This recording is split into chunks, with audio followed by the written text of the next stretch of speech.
that just happen? Did I just see the first? Did I see the first movie adaptation of a video game that was actually pretty good? I enjoyed Assassin's Creed. I went and saw it New Year's Day, where it came out in theaters in Brisbane, and I had fun. I actually copped a bit of flack on this from on Facebook. I thought it was interesting because there are people who saw the trailer and hated the trailer so much that they refused to go and see the film, which baffled me because the trailer was pretty okay. And I'm not really sure what they were looking for. Were they? I mean, they must have. They all know the game. The people who I was talking to all know the game. That played the game. I actually didn't check in whether they enjoyed the game, but I know a couple of them did, and they weren't terribly impressed with the film. So I thought I'd just share some of my thoughts going into the film and about the film. So I'm not going to try and hide this try and make this a spoiler-free review or anything. These are final thoughts. If you want spoiler-free reviews, there's plenty on the internet. But if you're gonna stop here, at least know that firstly I enjoyed it. I thought the story held together well. I'm going to explore all that shortly, but in brief, it actually got me excited about what they were doing. The action was good, the stories were good, the character development was good.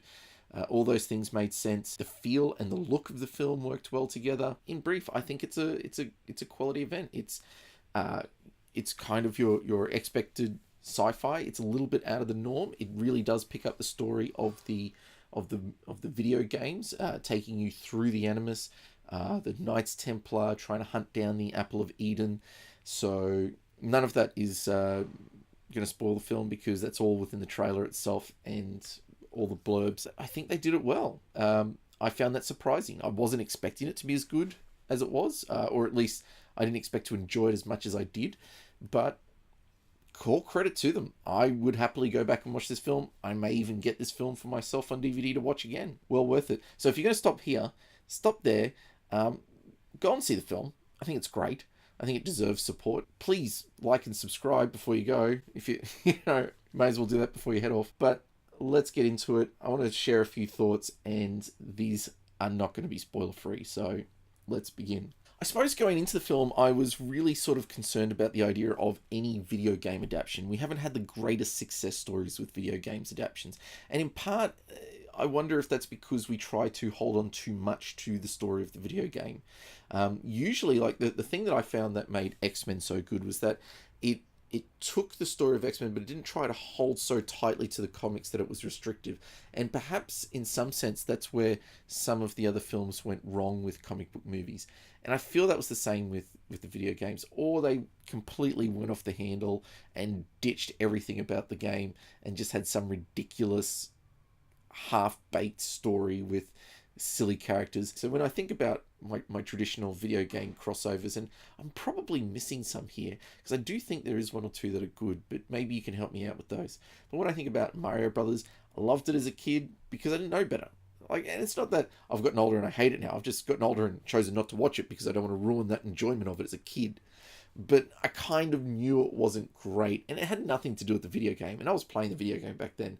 It was just a silly romp, and as a kid, I enjoyed it. So that's why I refused to watch it, because I don't want to ruin that enjoyment that I had as a kid. But I know it's not a great film. Then you've got Mortal Kombat, which, look, this is why I always make the argument of separating something you like from something that's good or bad objectively, because Mortal Kombat, terrible film. Like, the dialogue's cheesy. It's the action sequences are all contrived and set up, and the throwaway lines, and the whole ending that leads to essentially Sonya being treated like a screaming Jane in the jungle sort of. It was a bit but at the same time I love the film, so I know it's a bad film, but I love the film and I happily watch it over and over again. That's one of my guilty pleasures. But I know it's terrible. Like, it's not a great film at all. It's terribly made. There's nothing good about it. They could do a way better job today, I'm sure. So I know that's a bad film. And if it came out today like that, I would reject it outright, I'm sure. I'm sure I would enjoy it. But what else is there? There's Transporter, which I haven't even really bothered watching all the way through. I've seen bits of it, and it's just generic action. Doom, which I've seen most of, but again, I kind of wasn't interested. It was on the TV, so I was casually watching it, but I wasn't really interested enough to pay more attention. So lots of things like that, which really just didn't quite cut it for me. So going into it, I kind of had this expectation, or my expectations were a little bit lowered, which is, to be expected. But the trailer, I thought, looked really good. And I'd seen what they were capable of when they released the second Assassin's Creed. They did a whole bunch of short films with it, of the world back then and how it looked, and it looked good. I enjoyed those little short films. They worked really well in leading into the story of the video game, and I was excited about what they could do with that world. And in my thinking, the way I would have done the story would be I'd actually get rid of all of the whole connection to the Animus and the sci-fi element of it, and I would just go back and tell the story of those great characters from the medieval Renaissance world. But they actually chose to go with the whole sci-fi element, and so in some senses that did restrict them in the sense that it really does appeal to that audience of people who appreciate sci-fi. The other side of it is that good screenwriting will tell you to just tell a story in a linear fashion, just from beginning to end. But there's very few people who do it well, of the jump backs and the jumping forwards and telling stories in bits. Tarantino is a genius at it. So is Aaron Sorkin, a genius at it as well. But it can also be convoluted and create confusion with their audience. Like I remember 12 Monkeys, which for me, the first time watching it, I made perfect sense of it, and I guess that's just my experience, I suppose, with sci-fi and time travel, and so I made sense of it pretty well. But a lot of my friends who weren't really versed in sci-fi or time travel struggled. Like, they couldn't get it the first time. They had to watch it 2 or 3 times, which I guess is a good model for movie making, but it became a classic in the end. And well done, because 12 Monkeys is a great film, but it does pose those problems. So the idea that they chose to use the Animus to go back in time was, I thought, going to be problematic, but I think they actually did it really well. And I think they had a few things going for them, in that the sort of time travel it provided was different to traditional time travel. So the characters actually aren't going back in time, and they're not going back in time to change anything. So the whole purpose of general time travel that runs into the issues of paradoxes and all that sort of thing, none of that happens here, because in the Animus you're just viewing things. So in some senses, that I think is more digestible for audiences, that they're not going back to change anything. They're just going back and watching what happened in the past. The other thing I thought they did well was they actually didn't try to over-explain any of the science or the Animus. The Animus was very much just a mechanic or sort of a device for transitioning through that time period and seeing that story unfold, the story of Aguilar, which is actually a unique story to the whole franchise. It doesn't they didn't actually try to pick up on the franchise's different stories, even though it really worked in characters that you knew from the video games, elements of the video game. But I think the thing they did well there was that they told you just enough to accept it, to suspend disbelief. And that's a really big issue, because I think if they tried to go too much into the science or tried to focus too much on the Animus, it would have bogged the story down. It would have made it for a harder time for people to really accept what was going on. In the end, it's just a device. They explain it very briefly. You get enough to understand it. You move straight on. The transitions between the two worlds, for me, was really interesting. Story-wise, I thought I was really concerned that it was going to be a really weak story, 2 really weak stories. But I actually felt that they actually built a lot of motif and theme through both the present day and the past, that helped link the stories together and helped you to follow and make sense of the character development. And this is by no means a perfect film. It suffers from some of the elements of expedited storytelling and jumping over elements of things, and I'll get to that shortly. But for me, I thought they had enough motif and theme running between the 2 different stories that I think it worked really well. So you had the story of Agra and Maria.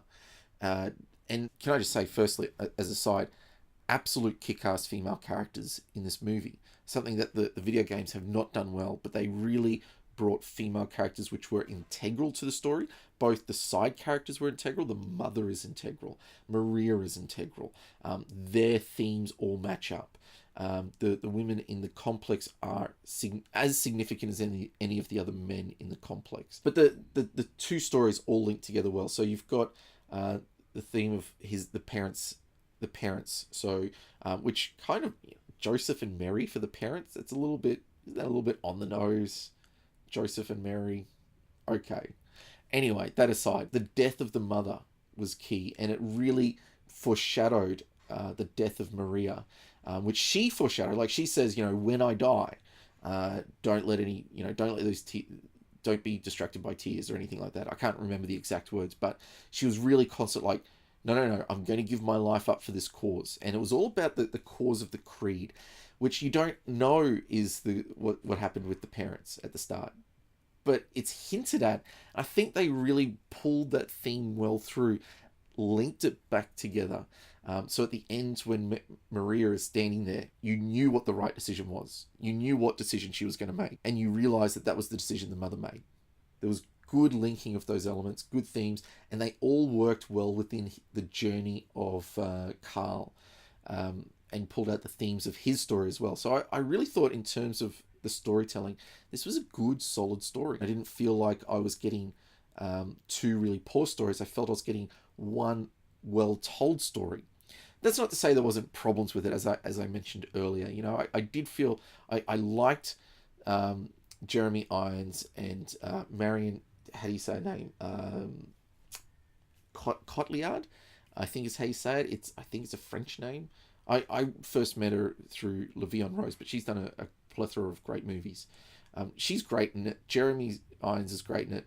And their side of the Templars, I think they did well, and the sort of struggle between their two characters felt real and meaningful. So I enjoyed that.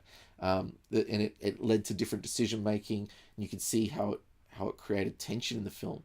So I thought that was well handled, and they weren't two-dimensional villains, but at the same time I felt they didn't quite do enough to humanize them. Like Jeremy Irons still came across as a bit too willing to give up his humanity and too willing to give up free will. And I think they could have done a little bit more of explaining the Templar story there. They did come across just as typical villains in that sense, that we're just going to eradicate free will for the good of the church and getting rid of violence and blah blah blah.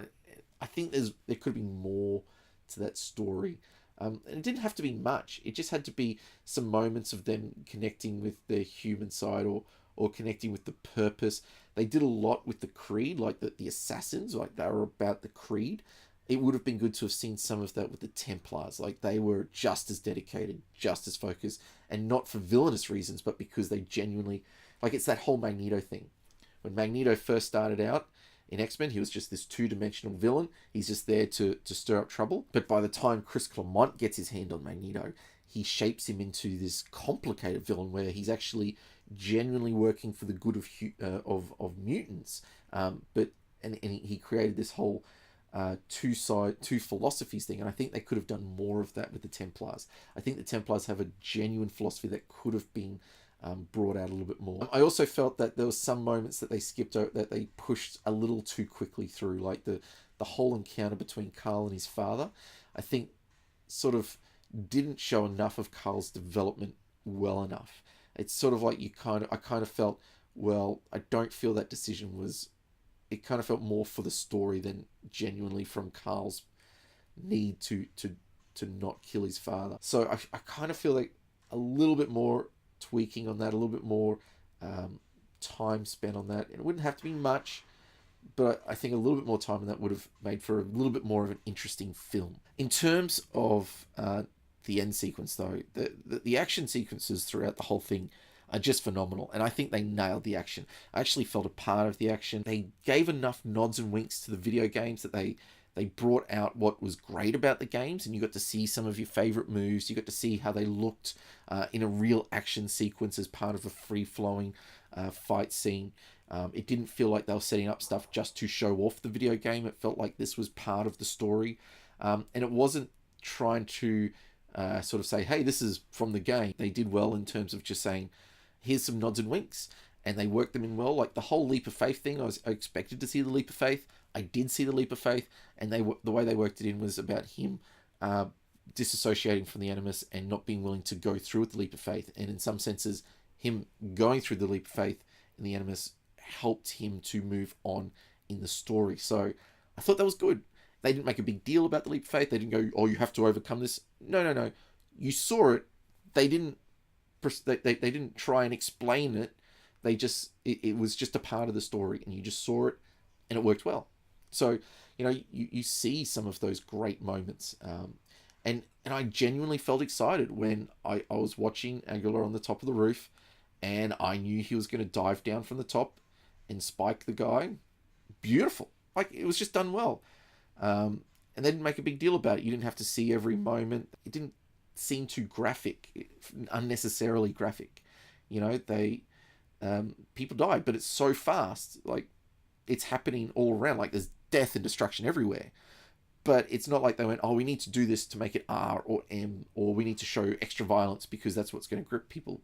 No, the action was good action that progressed the story, it pushed it through, big chase scenes, big moments, great escapes, but also pushing the story along, which I thought was good. I thought this was just going to be a loosely like, "Oh, we go out of the Animus to tell some of the story, and we go into the Animus to see some action scenes." Well, no, that's not what it was. It was a little bit that way, but it wasn't entirely that way. So I appreciate that. I appreciate that there was some good story going on. In terms of plot holes and things, I was curious about, well, you've got all these people who are going into the Animus and becoming trained as assassins essentially through their experiences, and yet you've got all these weapons lying around. You've got police with only batons. Okay, I understand that's typical action film sort of thing. I understand. Um, it had its place, and that was fine. By that stage, I was probably willing to suspend disbelief enough to accept that, although it did sort of stick out to me during. I was like, okay, well, they've only got batons. How lucky. Some of them did have guns, and that came into it. I kind of, yeah, I don't know, but it kind of stuck out a little bit to me. But it didn't do so poorly that it was a big distraction. I just sort of went, well, okay, of course, that's just so they can fit in better action sequences. Like the need for the people in the complex to use the bow and arrow, not really. Also, I should note that I was a little disappointed when they reclaimed the apple. I kind of was expecting a much more exciting or engaged. I kind of felt like there was more, that was where the final battle should be, them trying to escape and looking out for each other and following through on the creed. There were some good moments, dramatic moments between Carl and Marion's character, whose name eludes me at the moment. Those moments were good, and they were meaningful, and they were important to those characters. They redeemed, each other a little bit through those scenes, which I thought worked well. It wasn't overplayed. It wasn't too dwelt upon, but I kind of was expecting a little bit more action than what I got. So I was a little bit disappointed with that final scene. I was like, they kind of just got in, did it, and escaped. And I was like, oh, you got all of those people in there. Oh well. That said, some of the other things I really enjoyed. So obviously the cinematography was good. The direction was good, simply because it didn't, like a lot of the times with these big action sequence films, the directors seem to go down that more Jason Bourne style of shaky cam, early Jason Bourne, I should say, shaky cam, really intense fight scenes. But and although the movie probably lended itself to that, and I was expecting that, I was glad they didn't go with that, because I often find those fight scenes are hard to follow. You sort of, a lot of stuff is happening, but I'm not really seeing it or able to take it in. So I was glad that they took a different path, and it was worthwhile. It made sense. The linking of the theme of the eagle, which they don't try to explain again, but it's that thematic, that connecting with the audiences. It plays a symbolic role in the film, but it also connects people who enjoyed the video game to the film. So those things were good. I think also I want to mention the music, because the sound was super loud. I was almost thinking they were going with Interstellar with the way they were doing the sound. But the music was a little bit like I kind of felt, oh, they've got a bit old school. Like, I really felt that if I listened to this music enough, I would probably identify it as Assassin's Creed music. It was obvious to me that the music was there, which a lot of the current movie trends is to be less obvious with the music and the score and the theme, and building those things through it. And at the start, it was very obvious. I think they went more with that path towards the middle, of the film, and they didn't quite have dominating themes for each character, but that over, that beginning big entry, very thematic, really good music. I really enjoyed it. I don't often get that connection with the music in films these days. So it was good to have that there. As I said, I wouldn't have used the Animus in telling these stories. I think it's what they've got to try and do now is that I think this film will probably do well enough. When I went into the film, it had like 17% critics looking at approval, which is really, really low on Rotten Tomatoes, versus 61%. Like, I think it was actually the opposite. I think it was 16% versus 61%. So there was literally reversed, like, just, visually. There was enough fans liking it, but the critics were hating it, and that was baffling to me. But as I was watching it, I kind of think I understood, because I'm sitting there going, I think I'm enjoying the film because of my connection with the video games. And so I'm looking, I'm watching this whole thing, and I'm thinking, how would someone who doesn't love the video games enjoy this film or even connect or understand the story? But I was there with two people, older people, I might admit, um, late 50s, early 60s, who loved the film. And they had no connection with the video games at all. And they followed the story quite coherently. We were able to have really good discussion afterwards about it. They rated it quite highly. They said it was a really good experience. They said it wasn't like your generic sci-fi films. It was something different for them. They found it refreshing. I felt the same. I identify with that, and I love the video games. So I could see why critics might not like it. There was enough in there for critics to be weary of and not really fully accept. But at the same time, I can understand why the fans are loving it. And as a fan, I loved it. I'm certainly ranking it up there. It's certainly one I'd happily go back for. I realise it is not a film without its faults, but I think I was able to let go of a lot of those problems, and accept the story and enjoy it for what it was. And I had fun. I really did. I had fun watching this film. I really did try and sit down and go, okay, I'm not just going to give you a free pass because I love the game. I sat down, I tried to really think through the direction. I tried to think through how they were setting the stories up, linking the action together. And towards the end of the film, I sort of went, you know what, I'm just going to let go and just allow myself to experience the film and enjoy it, because I think it was overcoming my problems, any problems I was trying really hard to sort of go, be really objective, but by the end I was just like, okay, well, I like the film, I'm going to give over to that, and there are some things I'm aware of, but for the most part, I think it did really, really well as a film on its own. Did really well. So, kudos to Assassin's Creed. Very excited to see that happening.